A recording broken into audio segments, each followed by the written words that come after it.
فہو قولی والحافظین فروجہم والحافظات، اور اپنی شرمگاہوں کی حفاظت کرنے والے مرد اور عورتیں۔ آپ صلی اللہ علیہ وسلم نے فرمایا، جو شخص مجھے اس چیز کی حفاظت کرنے کی ضمانت دے جو اس کے دو جبڑوں کے درمیان ہے یعنی زبان، اور اس چیز کی حفاظت کی ضمانت دے جو اس کے دو پاؤں کے درمیان ہے یعنی شرمگاہ، تو میں اس کے لیے جنت کی ضمانت دیتا ہوں۔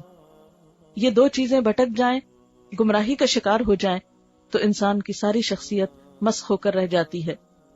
آپ صلی اللہ علیہ وسلم نے فرمایا، جس شخص کو اللہ نے دو چیزوں کے شر سے بچا لیا وہ جنت میں داخل ہوگا، اس چیز کے شر سے جو اس کے دو جبڑوں کے بیچ میں ہے اور اس چیز کے شر سے جو اس کے دو پاؤں کے بیچ میں ہے۔ یعنی اگر کوئی شخص ان چیزوں کی حفاظت کرتا ہے تو اللہ تعالیٰ اس کے دین، ایمان، عزت، آبرو ہر چیز کی حفاظت کر دیتا ہے اور اس کو جنت میں داخل کرتا ہے۔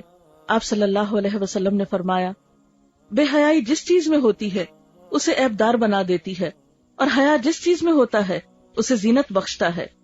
آپ نے یہ بھی فرمایا، الحیاء لا یأتی الا بخیر، حیا نہیں لاتا مگر خیر ہی خیر، بھلائی ہی بھلائی۔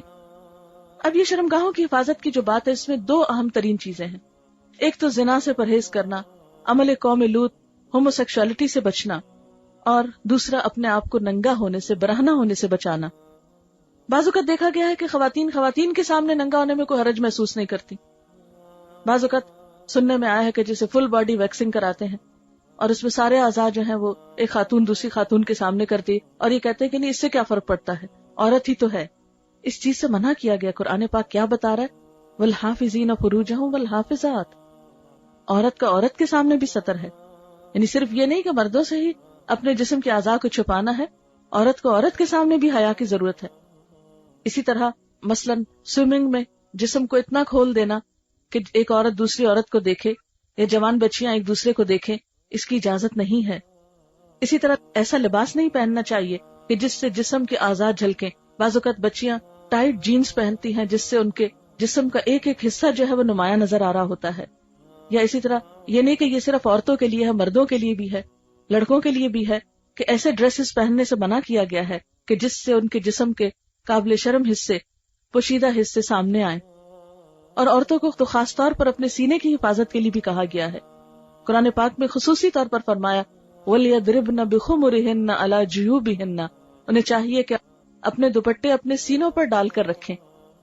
کیونکہ ایک اور جگہ پر فرمایا، وَلَا تَبَرَّجْنَ تَبَرُّجَ الْجَاهِلِيَّةِ الْأُولَى، کہ عورتیں وہ پہلی دور جاہلیت جیسی سجدج نہ دکھائیں، اپنے جسم کے فگرز کو نمایاں نہ کریں، کیونکہ یہ تو جاہلیت کی علامت ہے۔